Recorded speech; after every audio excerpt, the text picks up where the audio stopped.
আসসালামু আলাইকুম রহমতুল্লাহ। আজকে আমাদের দেখতে দেখতে আমরা অনেকগুলা প্রশ্ন সমাধান দিয়ে ফেলেছি পূর্বে।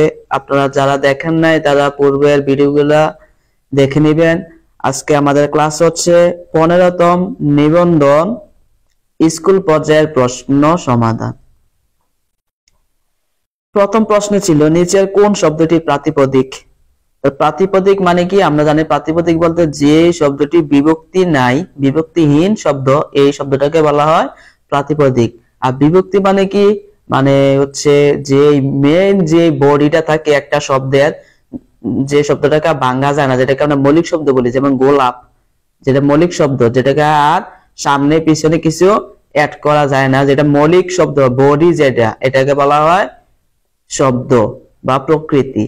আর এটার পিছনে যদি কোনো কিছু অ্যাড হয় তখন এটাকে বলা হয়,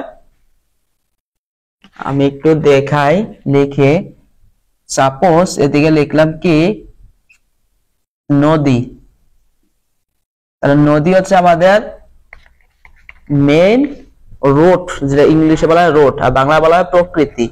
তাহলে এটার সামনে পিছনে কোনো কিছু অ্যাড করি নাই, এটা হচ্ছে মেইন বডি, এটাকে বলা হয় শব্দ।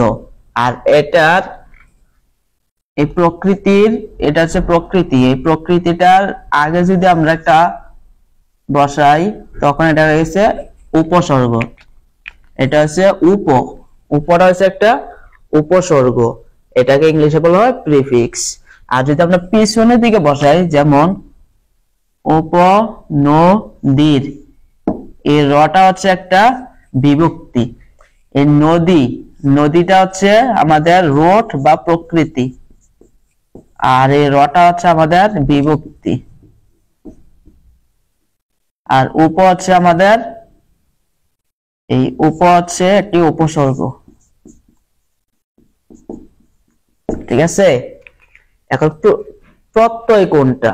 প্রত্যয় হচ্ছে যে শেষে বসবে, বিভক্তি শেষে বসে, প্রত্যয় শেষে বসে। তবে পার্থক্য হচ্ছে যদি শেষে যেটা এক্সট্রা বসবে, এটা যদি সাতটি যে নির্দিষ্ট বিভক্তি আছে, অ, আ, কে, রে, দ্বারা, দিয়া, কর্তৃক, যে বিভক্তিগুলো আছে ওই বিভক্তিগুলোর মধ্যে যদি না পড়ে তাহলে এটা হবে প্রত্যয়। যেমন আমরা যদি বলি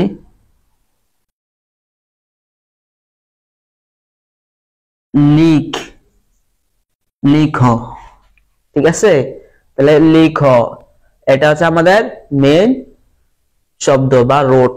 এখন যদি আমরা এদিকে রস্বই দিলাম, রস্বইকার, এদিকে দিলাম তো, তাহলে রস্বইকার মানে কি? রস্বইকার মানে হচ্ছে রস্বই, এদিকে আছে তো, তাহলে আমরা ইত এটা এক্সট্রা যোগ করছি শেষে। এই ইত হচ্ছে একটা প্রত্যয়, এটা কিন্তু বিভক্তি না, কারণ এটা শেষে বসছে এবং এই সাতটা নির্দিষ্ট বিভক্তির মধ্যে ইত নাই, এই কারণে এটা হচ্ছে প্রত্যয়। আর এটা হচ্ছে সাতটা নির্দিষ্ট বিভক্তির মধ্যে একটা র, এই কারণে এটা হচ্ছে বিভক্তি। আর যেটা মেন শব্দ, যেটাকে ভাঙা যায় না, আগে পিছনে কিছু থাকে না, মেন বডি যেটা, এটাকে বলা প্রকৃতি বা রোট। আর এই পিছনে যেটা থাকে এটাকে বলা হয় উপসর্গ বা প্রিফিক্স। আর প্রত্যয় বলে সাফিক্স। আর বিভক্তির ইংলিশে বলা হয় অ্যাফিক্স। আশা করি বুঝছেন। তাহলে আমাদের প্রাতিপদিক বলছে, প্রাতিপদিক হচ্ছে যেটা মধ্যে কোনো বিভক্তি থাকবে না। তাহলে বিভক্তি নাই কোনটাতে? যদি বলি সম্পদ, সম্পদ এদিকে বিভক্তি আছে, দেখাই,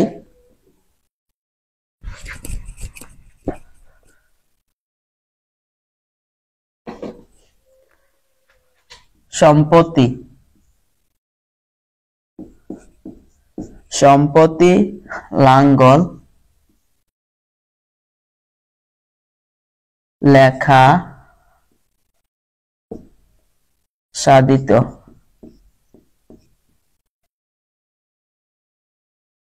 তাহলে সম্পদ, এটার মেন ছিল আমাদের সম্পদ, এটা ছিল আমাদের মেন শব্দ সম্পদ। এই সম্পদ থেকে হয়েছে সম্পত্তি, এর দ্বারা হয়েছে তো, তারপর এই ইটা হচ্ছে আমাদের একটা বিভক্তি, ই বিভক্তি।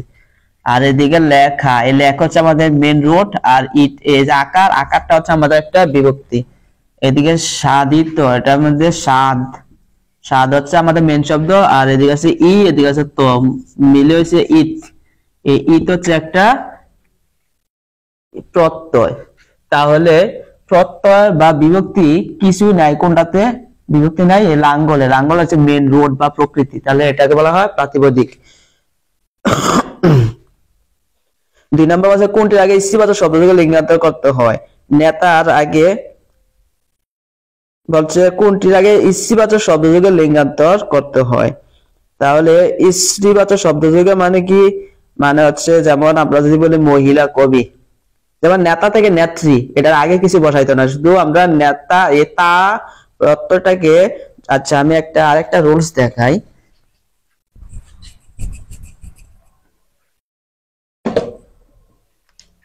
নেতা দাতা শেষে যদি তা প্রত্যয় থাকে, তা প্রত্যয় থাকলে তাহলে এটা হচ্ছে পুরুষবাচক। যদি আমরা স্ত্রীবাচক বানাতে চাই তাহলে তাকে আমরা ত্রি দিলে, যেমন নেত্রী, দাতা থেকে এসে ত্রি দিলে হবে দাত্রী।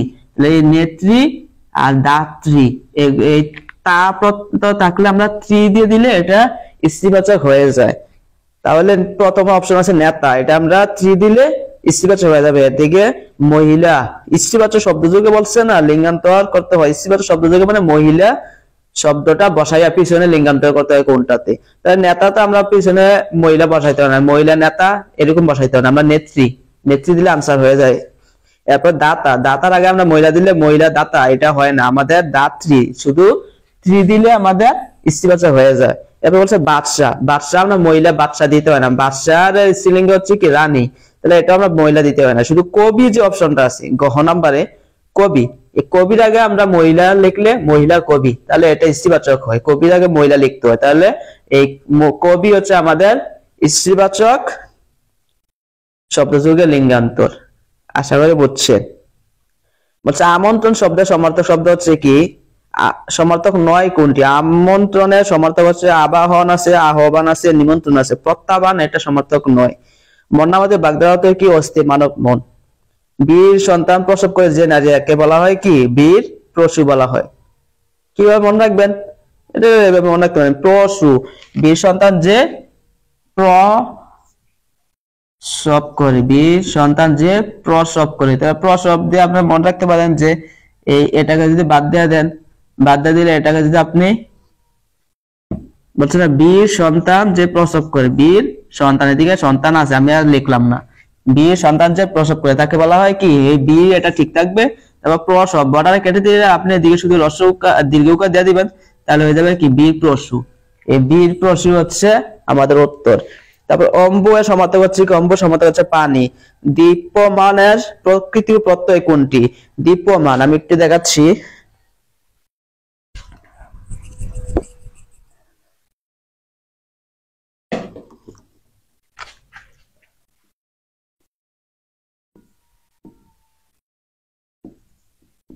দীপ্যমানের প্রকৃতি প্রত্যয় বের করতে বলছে, তাহলে আমরা কি করতে হবে? দীপ্যমান, এই মান আমরা জানি শেষে যদি মান থাকে তখন এটাকে কি করতে হয়?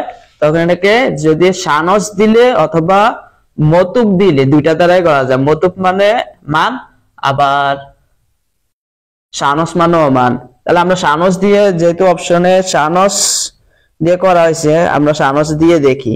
তাহলে দীপ্য, প্রথম অপশন আছে দীপ্য যোগ মান, তাহলে মান, মান দিয়ে তো মানের লেখা যাবে না, দীপ্য যোগ মান দিলে মান মানই হয়ে যায়, মান তো থাকবে না, আমাদের এদিকে দিতে হবে কি?